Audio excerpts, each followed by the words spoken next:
Scene Gautam గారిది, బ్రహ్మానందం గారిది, కిషోర్ గారిది సీక్వెన్సెస్ ఏమైనా ఉంటే బ్రహ్మానందం గారు క్యారవాన్లోకి ఇచ్చారు. గౌతమ్ గారిని, కిషోర్ గారిని, నన్ను, అదేంటి ఇంకా బ్రహ్మానందం గారు అండ్ మా రాహుల్ గారు ప్రొడ్యూసర్ గారు. అక్కడ వర్క్షాప్ అయిపోయింది, రిహార్స్ మొత్తం అయిపోయింది.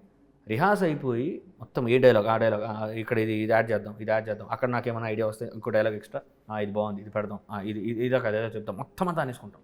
మొత్తం అంతా బ్రహ్మానందం గారు చెప్పేస్తారు, ఇలా చేద్దాం, ఇలా చేద్దాం, మొత్తం ప్లాన్ ఆఫ్ యాక్షన్ అయిపోద్ది. ఇలా ఓకే కదా అని అంటారు. ఓకే పర్ఫెక్ట్, అంతా హ్యాపీ. దిగుతారు. ఒకరోజు నాకు ఇంకా గుర్తు, 9 ఆర్టిస్ట్ వచ్చేసారు, 11 అవుతుంది, షార్ట్ రావాలి, షార్ట్ పెట్టాల అంటే షార్ట్ వెయిటింగ్ అందరూ బయట. ఎందుకంటే లోపల ప్రెప్ అవుతుంది. అదేమో 4 minutes short, 4 minutes single take, cut అవ్వకూడదు. ఏంటి ప్రెప్ అయిపోవాలి, 4 minutes సింగిల్ టేకు. అలాంటి పెద్ద ఆర్టిస్టులు ఎలాగా అర్థం కావట్లేదు. మొత్తం ప్రెప్ అయిపోయింది. అందరూ 11 అవుతుంది, ఇప్పుడు పెడతాం, ఇది ఎంత పెద్ద సీన్, ఇది ఇంకా చాలా సీన్లు ఉన్నాయి ఈరోజు తీయడానికి, అందరూ కన్ఫ్యూజ్ అవుతుంది. దిగారు, షార్ట్ పెట్టాం, సెకండ్ టేక్ అయిపోయింది. 4 minute sequence 4 minutes sequence, 4 minutes second take okay అయిపోయింది. ఇంకా అంటే ఇన్ఫాక్ట్ కరెక్ట్గా మాట్లాడితే 11:05కి కెమెరా రోలింగ్ పెడితే 11:25 షార్ట్ ఫినిష్. అందరూ ఓహో అందుకని మాట 2 గంటలు పట్టింది.